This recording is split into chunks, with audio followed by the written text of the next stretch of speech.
Today's weapon is a Walther Model 4 Type 3 late variant, and based off the serial number, the machining on the safety catch, and the serrations on the rear of the slide, and the text on the right hand side.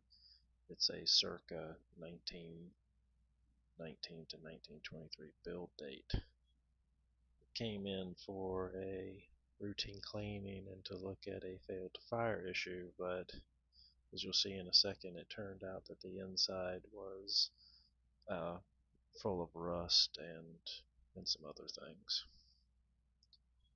You saw the initial takedown, and of course the love taps here on the slide in order to get it to come apart, and then the rust shows itself here in the rear of the frame at first, and then here in the rear of the slide, which the buildup was pretty bad.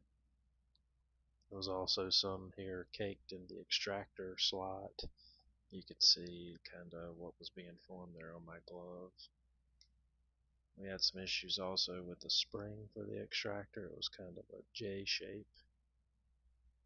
But here you see the final breakdown and the parts, the condition that was in the overall trigger mechanism or firing mechanism.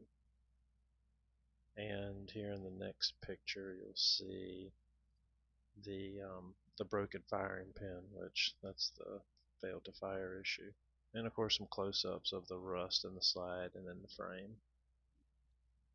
So to resolve all that, we scraped out the bulk of the rust, used some Tetra gel to clear the bore out, which worked real well, and then for the small parts and for the back of the slide and the frame, we used Phospho blue to negate the effects of the rust and to re-blue the inside of the firearm to give it some protection from the rust.